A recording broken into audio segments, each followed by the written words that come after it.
Feeling unwell and weak, I lay in bed. As my husband, Paul, grinned, he explained, "I only married you because you're the boss's daughter." The scarves and gloves that I had knitted with care for him were now carelessly discarded, and I couldn't help but notice. What he said hurt. I had to shake him out of his denial because he seemed so let down by me.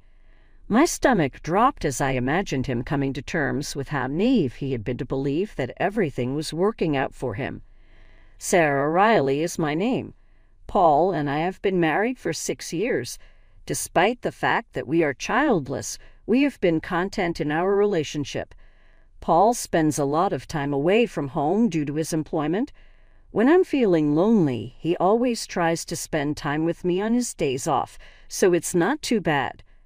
My father was Paul's boss when we first met, so I met him through him. Paul had the idea that I should stay at home and take care of the kids when we were married. With Paul's assistance, I could devote lots of time to myself, and the concept looked like a good one. I began exercising more, taking up sewing, and making friends with my neighbors. I experimented with many pastimes to occupy my time, but eventually settled on knitting and sewing. I used to make Paul scarves and gloves every winter. Though I failed miserably at my early efforts, I eventually became better. Paul went so far as to assure me they were on par with store-bought ones in the end. I was already a huge fan of sewing before hearing his encouraging remarks. Sewing with our future kid was a fantasy of mine. When I brought it up with Paul, he grinned and said, "Maybe I'll join in and learn when the time comes." This is the kind of thing that has brought me joy in life. Additionally, I was meticulous about cleaning and maintaining the house, and on Paul's days off, I made sure to spend quality time with him. We lived comfortably thanks to his generous salary, and I likely seemed fortunate from the outside looking in. I was content and assumed we would keep on living our lives apart, hoping to have a family someday. However, a shift occurred approximately 3 years ago.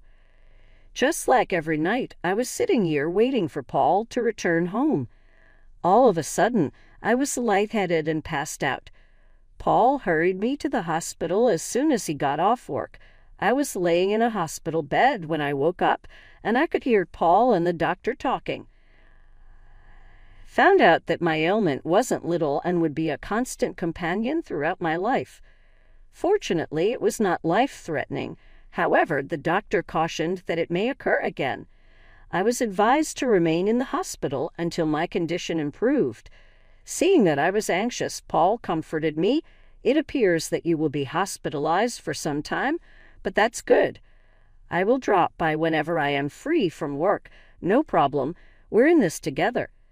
As he spoke, he reassured me by holding my hand. Despite the lack of rationale, I clung to the belief that all will be all right with the unwavering support of my husband. Paul followed through on his promise and paid me a visit nearly daily thereafter. He took my hand, inquired about my well-being, and did his best to lift my spirits. He gave me my beloved stitching equipment after I complained about how tedious and long the days were at the hospital. While stitching, we would sit and catch up on each other's day's events. I was able to temporarily escape my ennui by teaching my clumsy spouse to sew, which was a really enjoyable activity. These joyful hospital experiences lasted for around 1 year. As is our custom every winter, I knitted him yet another scarf. However, following that, I observed that Paul's visits were increasingly infrequent. If he could just make an appearance every few weeks, I would consider myself fortunate. I pretended he was simply overworked and sewed to pass the time. I went so far as to begin knitting gloves in anticipation of his next visit, just to throw him for a loop. I was going to give Paul the gloves as a gift when I was free from the hospital because the doctor said I would be able to go home before the end of the year. I poured my heart and soul into those gloves, believing they would be a small token of my affection for you throughout our separation. However, Paul's reaction when he returned to visit after an extended absence broke my heart. Instead of being grateful, He stared at the gloves with icy eyes and asked, "Are you still making these?" When I gave them to him, "They're starting to be a real pain." Then, without hesitating, he presented me with the divorce papers and the scarf I had crocheted for him a year ago. The scarf appeared as if he had never wore it before. "How on earth did you manage to avoid a hospital stay for 3 whole years? I can't continue taking care of you, even though I heard you're going to be discharged shortly," he added. "It would be best if we split up." Upon hearing Paul's remarks, I lowered my gaze to the divorce paperwork. His signature was already on them. "So this is where we've ended up," I thought to myself. Since he stopped paying me frequent visits, I'll admit that I'd thought about getting a divorce a few times. Even though I told myself he was simply busy with work, I couldn't shake the feeling that something was wrong. No matter how busy he was, the Paul I knew before would always make time for me. He would have informed me if his job had indeed become busier. I sensed this was going to happen the moment he began mysteriously vanishing. That's why I was surprised by how calm he seemed when I questioned his motivations for seeking a divorce. I had no intention of clinging to him. It was likely that he had begun to see me as a burden. I felt helpless if the Paul I had known before was now requesting a divorce. I remained intrigued, though. I was curious as to why he had reconsidered his earlier assurance that we would persevere through this together. In response to my inquiry, Paul said, "Isn't it obvious? I haven't had a single difficulty since we were married. Your annual gift of scarves and gloves is becoming old. You are the boss's daughter, and that is the sole reason I wed you. With you being ill on top of everything else, how am I supposed to handle this?" The way he laughed made me think he was making fun of me. He seemed unconcerned by the happiness I had experienced as a result of our shared life experiences and the numerous conversations we had over love, happiness, and loneliness. He didn't hesitate to tell me I was crazy to think such things. Who else would dare to wear a handmade scarf these days without experiencing some degree of shame? He said, "Receiving presents of that nature is simply inconvenient." I couldn't help but notice the expensive scarf around his neck as I absorbed his words. The one I gave him slipped my mind. There was a clear improvement in quality between this and the scarves I created. There was little need in contrasting the two. I couldn't help but question whether he had ever donned any of the garments I had crafted for him. I had no idea he despised them the whole time. My dad left the company not long after I was hospitalized, so Paul could finally stop acting as if he cared about me just to keep my father on his good side. On top of that, he may have used his wife's illness as an excuse to skip work. He went to great lengths to see me throughout the first year of my sickness, taking care of me while juggling my job. As I picture my father tending to his ailing wife and praising Paul at work before he retired, I can't help but think of all the hard work Paul put in. Paul had cultivated the image of a loving spouse, and his colleagues held him in high esteem because of it. Paul apparently stopped seeing my worth after my father retired. Now that he had discovered how beneficial I might be to him, he no longer had any need for me. I felt ill to my stomach as I told my spouse this, and he looked shocked. "I must say, bringing you up did make things simpler at work," he nonchalantly conceded. I was treated really warmly since everyone was sad for me.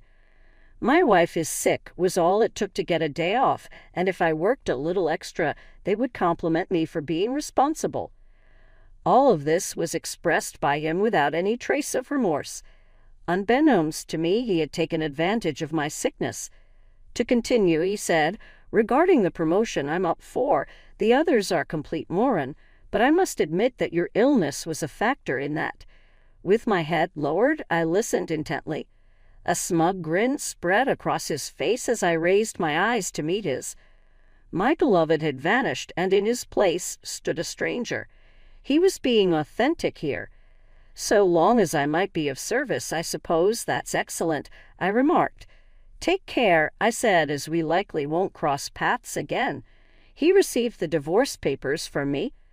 After that, he saw no sense in continuing our conversation and turned to go. Suddenly, our divorce was finalized. Soft sobs escaped my lips when he departed.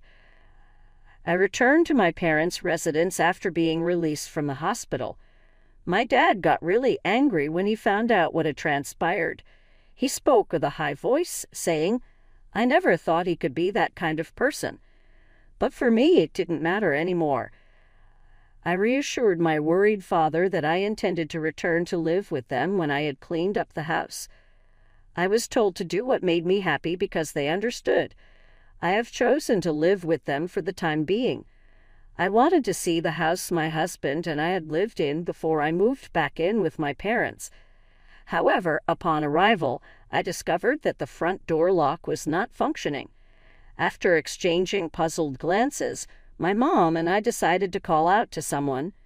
Someone unknown came to answer the door. My mind was spinning, so I turned to him for clarification.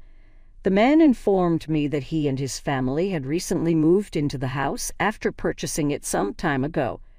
They appeared content. Hearing this made my parents even angrier, but I was afraid upsetting the new family, so I kept quiet. Bowing low, I silently departed.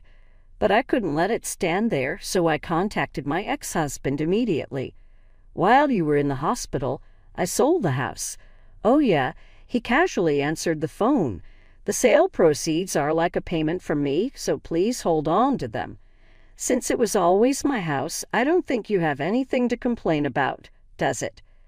The apathy on his part made me sigh. In hindsight, I should have known sooner. The house was supposedly sold a long time ago, according to the new owner. About a year ago, when he stopped coming to see me, my husband probably placed it up for sale. I don't care if he was planning to divorce me. It was awful that he sold the house without telling me. We had already finalized our divorce when we signed the papers, but we had agreed to discuss payment and asset division once I was discharged from the hospital. He skipped our scheduled meeting for next week and went ahead and did what he wanted anyhow. I couldn't believe it. Even worse, he refused to acknowledge that he had acted inappropriately. Consequently, I spoke to him gently and asked, "You really don't understand anything, do you?" "What the hey? Could you please explain?" With a perplexed tone, he inquired. "Next week, I'll give you a detailed explanation," I said before ending the call. Before turning to face my dad, I grinned at my anxious parents. "I need your assistance getting ready for what's coming," I asked, spilling the beans about my plan. "I get it," my dad responded, his expression grave but encouraging. "I've already made all of the required preparations. We'll make it to next week's meeting, even though there isn't much time."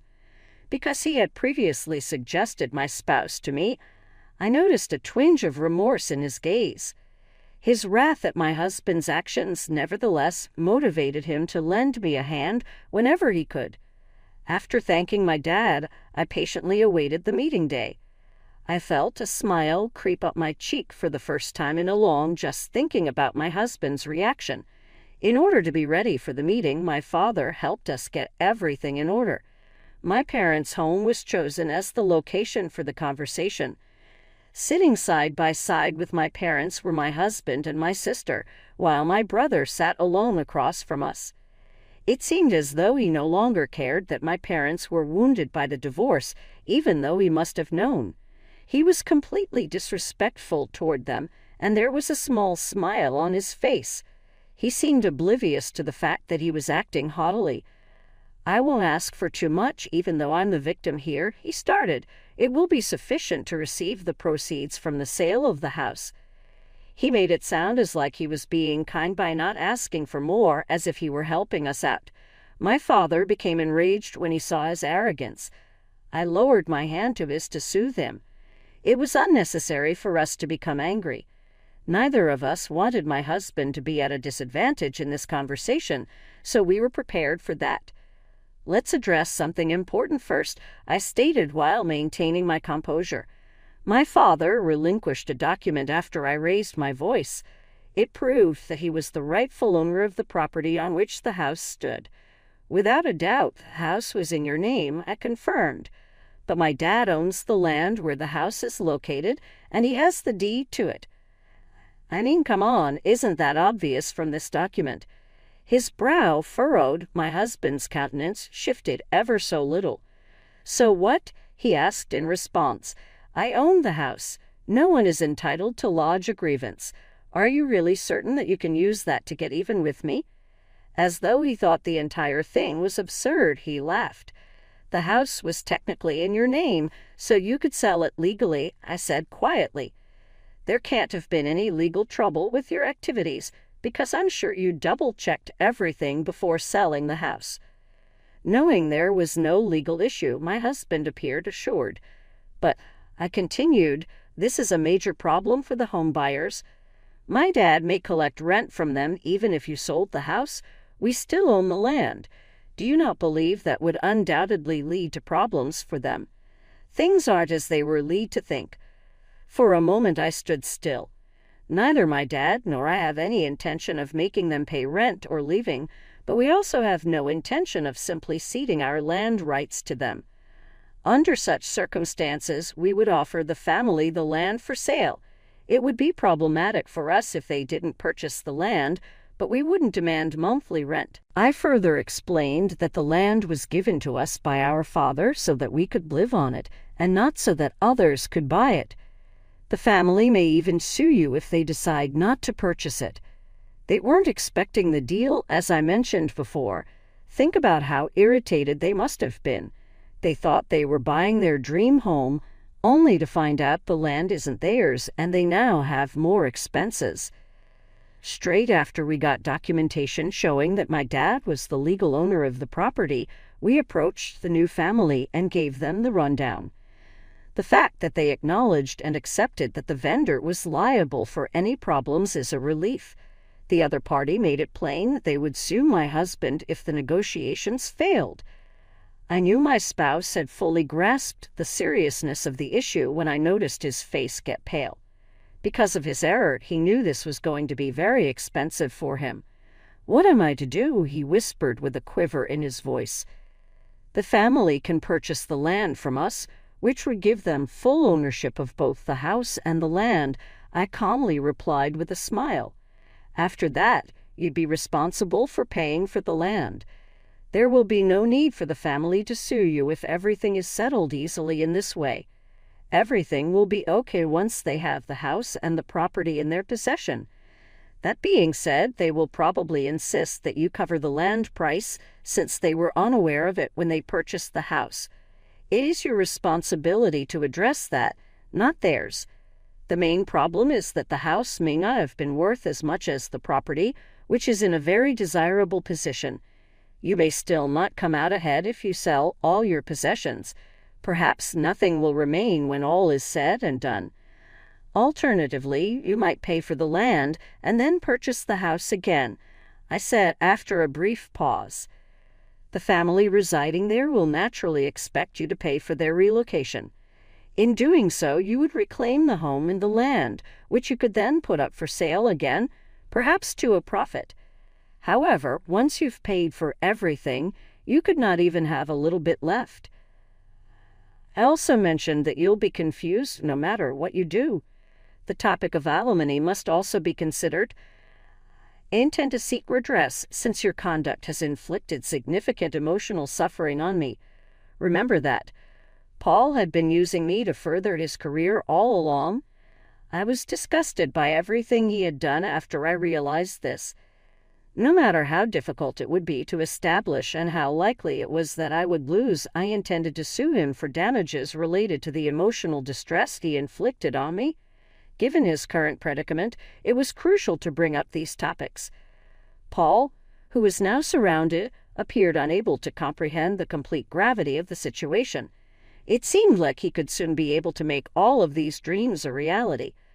Observing the chance, my dad chimed in, I'm still well connected at the company, even though I do not work there anymore.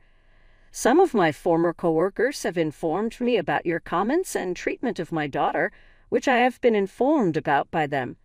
Paul, you've completely lost the respect of your coworkers. My father cheerfully broke the news to Paul, and I could see that he was finally getting it.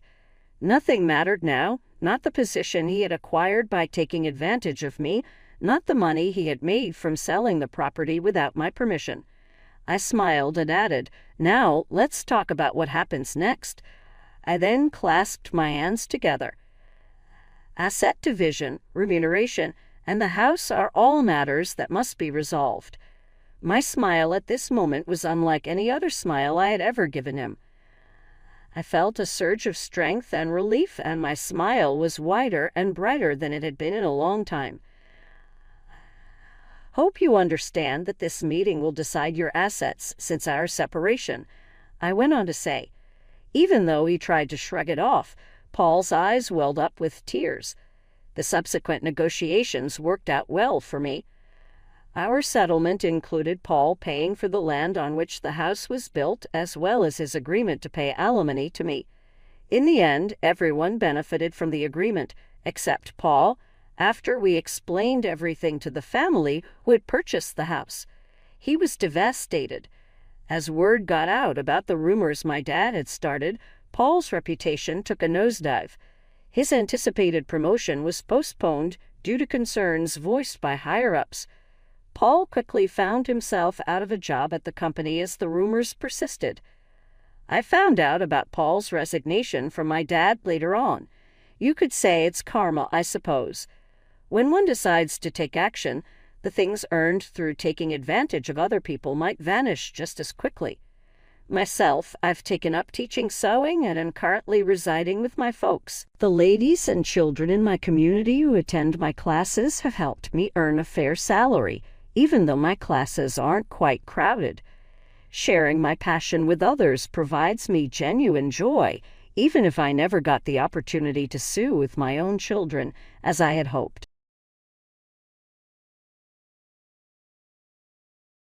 Hey everyone, I'm Linda. I'm 28, and I run a tech company in San Francisco. Sounds pretty amazing, right? But let me tell you, the road to get here was anything but smooth. It all started when I was 15. My world was turned upside down when my parents split up. My dad, Robert, was this brilliant software engineer who built his own company from scratch, pouring everything he had into it. My mom, Melissa, felt left out. Next thing I knew, she was having an affair with my math teacher, Frank. Imagine the awkward parent-teacher conferences after that. One night, Dad broke the news to me, his voice cracking. "Linda, your mother and I are getting a divorce." I was stunned. But why? What about us? What about the family? He sighed, running a hand through his graying hair. "Sometimes, honey, people change. Your mother, she's chosen a different path." The divorce was ugly. Mom left with Frank, and just like that, she was gone. No goodbye, no explanation. Just poof. "We'll make it work, kiddo," Dad told me, forcing a smile. "You and me against the world." And we did. He threw himself into teaching me everything about the business, having me sit in on meetings, learning the ropes. "Pay attention, Liv," he'd say. "One day, all this will be yours." I didn't know how soon that day would come. When I was 24, Dad got sick. Cancer. It hit hard and fast. From his hospital bed, he whispered, "Promise me you'll take care of the company. It's your legacy now." I held his hand, tears streaming down my face. "I promised, Dad. I'll make you proud." And just like that, he was gone. At 24, I found myself running a multi-million-dollar tech company. Talk about being thrown into the deep end. But you know what? I swam. In the past 4 years, I've nearly doubled the company's value. Dad would be proud. At least I hope he would. As for Mom, I haven't heard from her in years. She has a new family now with Frank, twins named Michael and Emma. They're 10. I think, though, we've never met. Maybe that sounds harsh, but after what she did, can you blame me? "Miss Reeves, your 2 o'clock is here." My assistant's voice crackles over the intercom, snapping me back to the present. "Thanks, Sarah. I'll be right there," I reply, straightening my blazer. I take a deep breath, pushing away the memories. This is my life now. CEO of Reeves Tech, carrying on my father's legacy. It's not always easy, but I wouldn't have it any other way. As I head to the meeting, I catch a glimpse of myself in the mirror. I see Dad's determination in my eyes, his strength in my stance. I've come a long way from that heartbroken 15-year-old girl, ready to change the world. I ask my reflection, a small smile playing on my lips. Yeah, I think I am. Watch out, world. Linda Reeves is just getting started.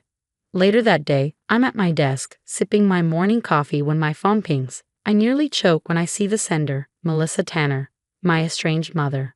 What could she possibly want after all these years? My hand shakes as I open the email. The words blur, but their meaning is clear. Melissa and Frank are dying. 6 months to live, and they want me to split Dad's company with their kids. You've got to be kidding me, I mutter, slamming my mug down. My assistant, Sarah, pokes her head in. Everything okay, Miss Reeves? I shake my head. No, not really. Can you get Mike from legal up here? 20 minutes later, Mike's reading the email, his brow furrowed. What do you think? I ask, pacing. Legally, they don't have a leg to stand on. The company's yours, fair and square, he says. I run a hand through my hair, but morally, they're dying, Mike. And those kids, they're innocent in all this. He nods, but reminds me, remember what your mother did. The affair, abandoning you and your dad. Are you sure this isn't just another ploy? His words spark something in me. He's right, I need to be sure.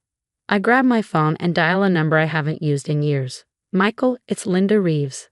I've got a job for you. Michael, my go-to private investigator. If anyone can get to the bottom of this, it's him.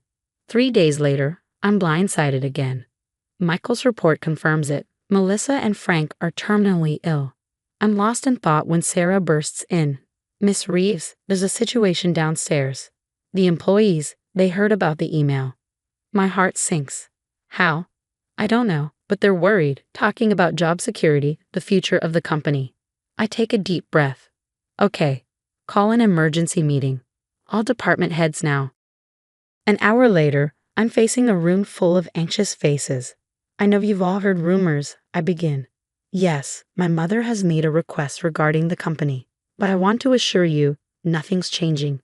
This company, your jobs, they're safe. Tom from marketing raises his hand. But if you split the company, that's not happening.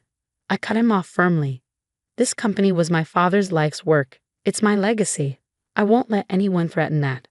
The room relaxes, but I can still feel the tension. Later that night, alone in my office, I stare at a photo of Dad and me. What would you do, Dad? I whisper. My phone rings, jolting me out of my thoughts. It's an unknown number. Hello? Linda? It's Melissa. My blood runs cold. How did you get this number? Please don't hang up. I know you got my email. We need to talk. We have nothing to talk about. Linda, please, I'm dying. This might be our last chance. Our last chance. I repeat, my voice ice cold. You gave up any chance when you walked out on us. Goodbye, Melissa. I hang up, my hands shaking.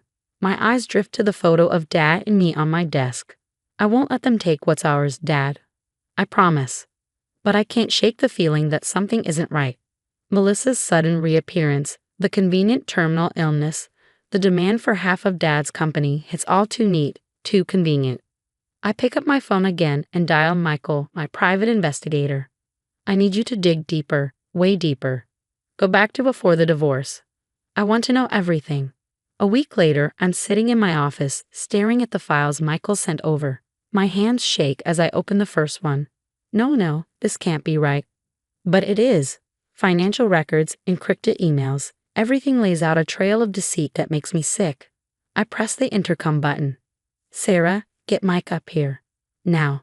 When Mike arrives, I'm pacing the office like a caged animal. What's going on, Linda? You look like you've seen a ghost. I laugh bitterly. Worse, I've seen the truth. I shove the files at him. His eyes widen as he reads.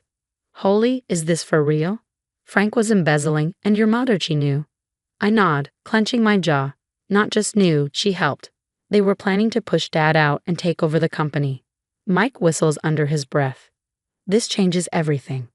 Their claim on the company, it's not just baseless, it's fraudulent. I need to confront them, I say, reaching for my phone. But Mike grabs my arm.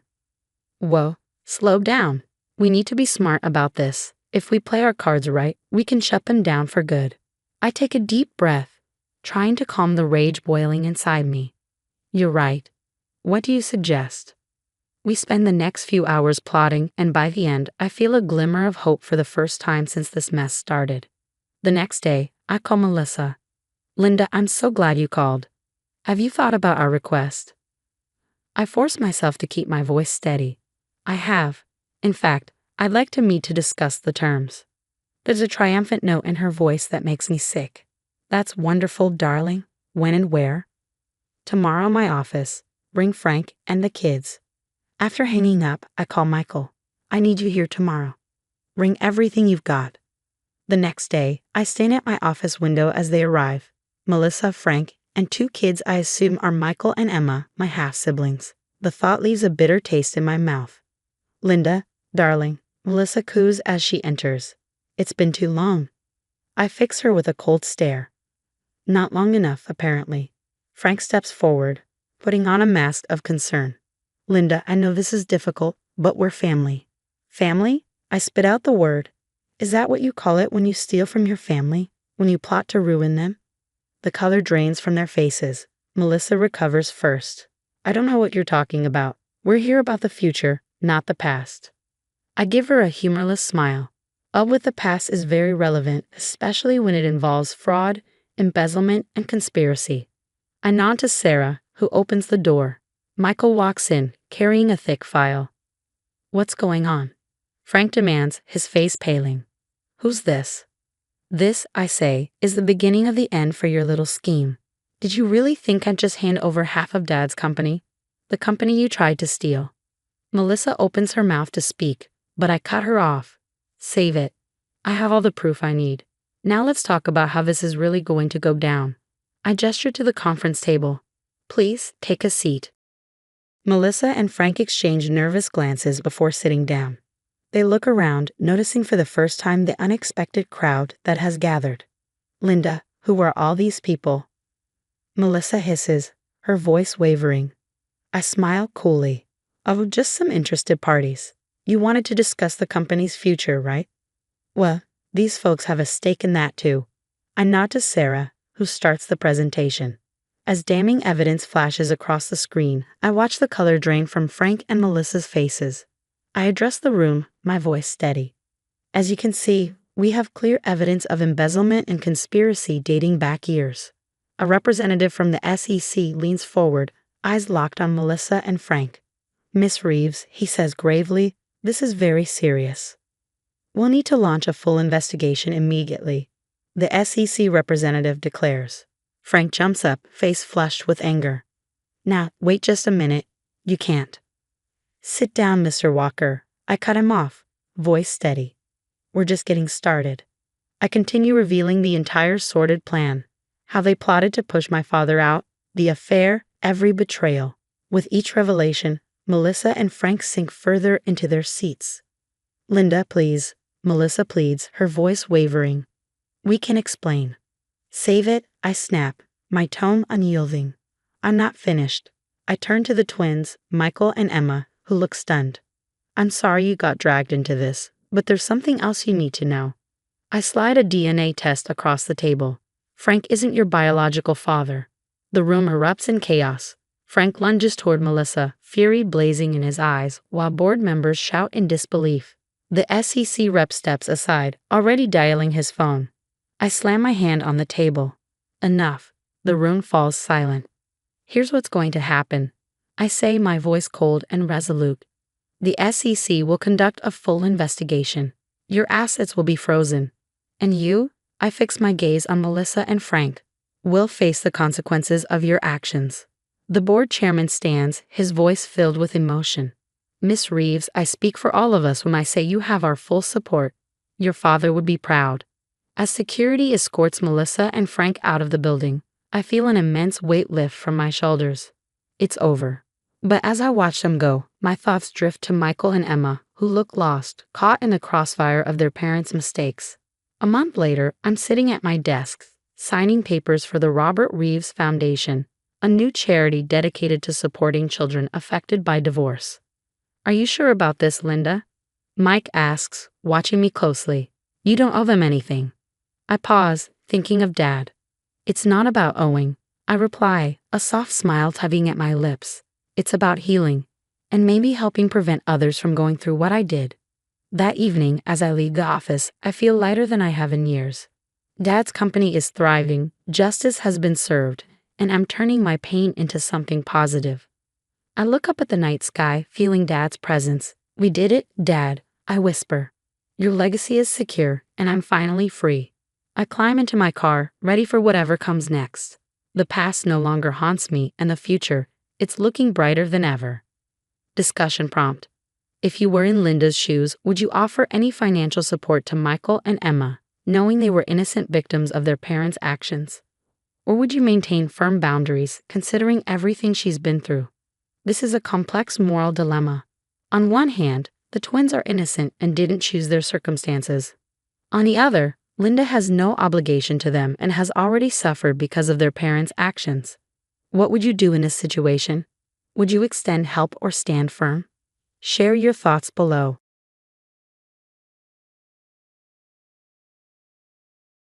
Hey there, I'm Hazel. I'm 32, living in Chicago with my amazing husband, Liam, and our little firecracker, Lily. Life's pretty good, except for one major thorn in my side. My dad, Frank. Growing up with him wasn't a picnic. His outdated views always made me cringe. But I tried to keep the peace. Since marrying Liam, who's African American, though Frank's comments have shifted from annoying to downright offensive. Just last week, he came over for dinner, and I was this close to losing it. He barely greeted Liam and dove right into his usual nonsense. Hazel, honey, he started, don't you think Lily's hair would look better if you straightened it? I took a deep breath. Dad, her hair is beautiful as it is. As we ate, Frank went on about how back in my day, people stuck to their own kind. I saw Liam's jaw clench and Lily's confused face. I couldn't hold back any longer. Dad, that's enough. We've talked about this. But he kept pushing. I'm just saying, Hazel, have you thought about how hard it might be for Lily being, That was it. I put down my fork. Being what, Dad? Mixed race? Is that what you're trying to say? The room went silent. Even Lily stopped fidgeting with her food. I think it's time for you to leave, I said, standing. Until you can respect my family, all of us, you're not welcome here. Frank looked stunned, like he couldn't believe I was standing up to him. But Hazel, I'm your father. Then start acting like one, I snapped. After you left, I broke down. Liam held me while Lily asked why Grandpa was so mean. It broke my heart. Later that night, I called my mom, Linda. She divorced Frank years ago but tries to keep the peace for my sake. Oh honey, she sighed when I told her, I'm so sorry. You did the right thing. The next day at work, my best friend and coworker, Jenna, could tell something was up. Spill it, Thompson. What's wrong? I told her everything over coffee, and she was a rock for me, as always. Hazel, listen to me. You're protecting your family, and that's what matters. She was right, of course, but it didn't make things any easier. It's been a few weeks since I kicked Dad out, and every day he's left guilt-tripping voicemails about family and how I'm keeping Lily from him. Finally, I blocked his number, but Frank didn't back off. One morning, I woke up to a flood of notifications. Cousins, old friends, even my third-grade teacher were all asking what was going on. Frank had gone nuclear on Facebook, painting me as an ungrateful, family-hating monster. And worst of all, people were buying it. Aunt Karen, Dad's sister, called me. Hazel, honey, is everything okay? Your father's post has us all worried. I tried to explain, but it felt like shouting into a void. For everyone who listened, there were two more ready to believe his lies. It even reached work.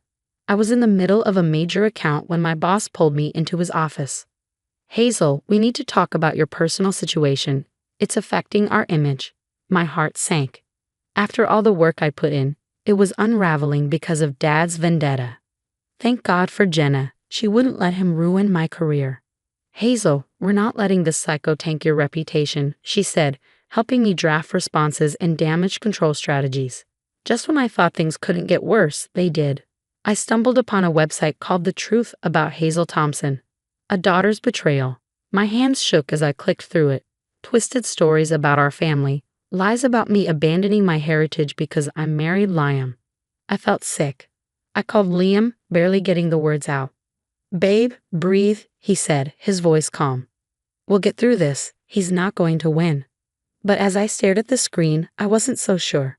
How could I fight this? How could I protect my family and career from Dad's venom? I thought of Lily, about how she might find us one day. It was no longer about me, it was about protecting her from the toxicity I grew up with. I was done playing defense. It was time to fight fire with fire. I called my cousin Alex, a tech genius. Alex, I need your help. We're taking Dad down. He was all in. We spent hours combing through Frank's online activity, documenting every lie, every manipulation. The deeper we dug, the uglier it got. But I needed more. I called Mom, hoping she might shed some light on Dad's past behavior. Hazel, honey, she started, her voice heavy. There's something I need to tell you. Your father, he wasn't just manipulative with family. There were financial issues too. Then she told me everything. Tax evasion, shady business deals, the works. And she had proof. Old documents, bank statements, you name it. I kept these in case he ever tried anything, she explained. I never thought I'd need to use them against him like this. Meanwhile, Lion was working his own angle. He got in touch with his lawyer buddy, Jake. A cease and desist might work, Jake advised over speakerphone. But you need solid evidence. Keep documenting everything. Alex and I dove back into Dad's online activity, and what we found made my stomach turn.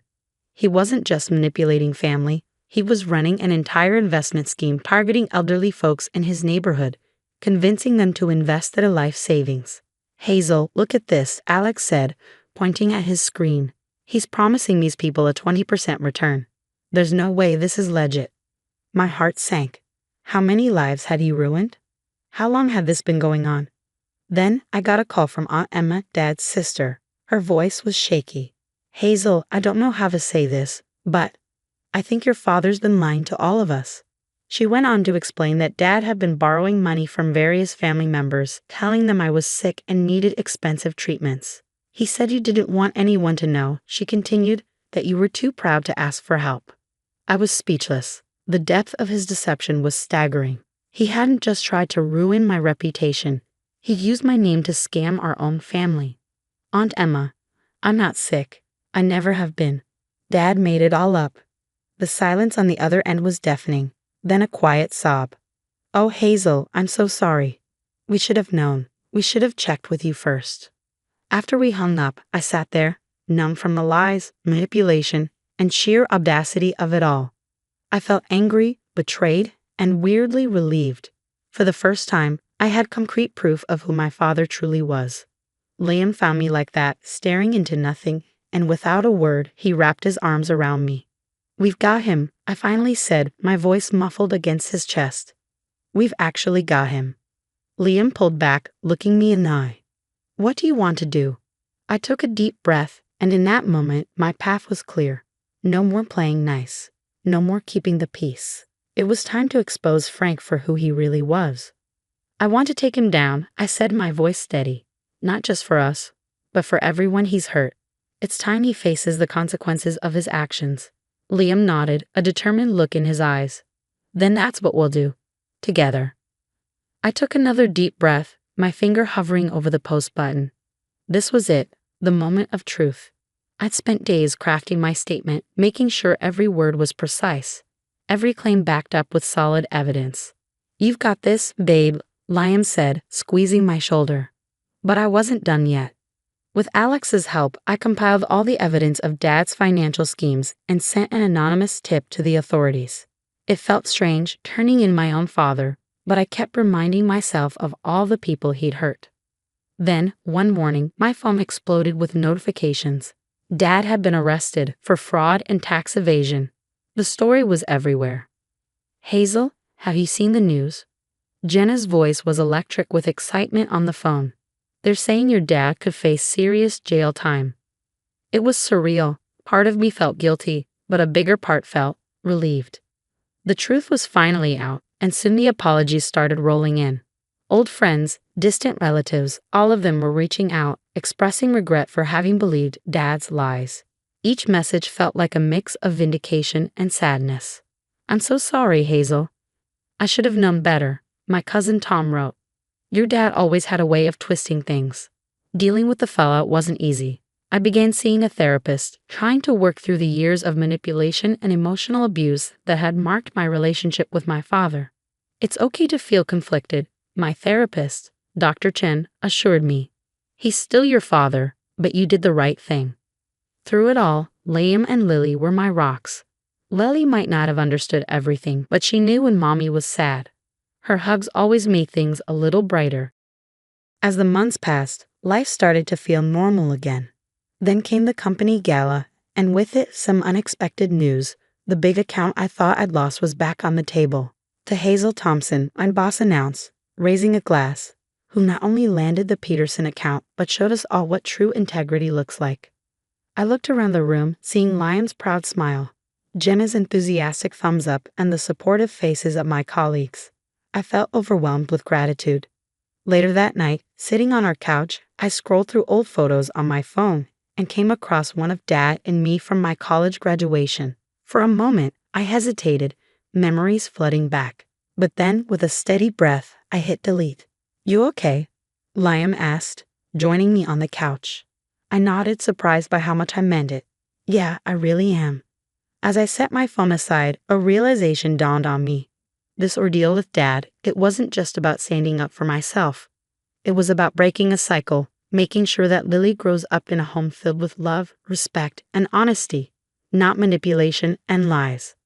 I glanced over at Lily playing on the carpet, her toothy grin meeting my gaze. In that moment, I knew that everything I'd been through, every hard decision, was worth it. For her. For us. "What are you thinking about?" Liam asked, his eyes following mine to Lily. I leaned into him, feeling at peace for the first time in months. "The future," I said softly. "Our future." The story of Hazel Thompson's journey has come to an end. Now I have a question for you. If you were in Hazel's position, would you have exposed your father's illegal activities to the authorities, knowing it could lead to his arrest? Or would you have tried to handle the situation privately within the family? It's a tough moral dilemma. On one hand, Frank's actions hurt many people beyond just Hazel. On the other, he's still family. What would you do? Share your thoughts in the comments below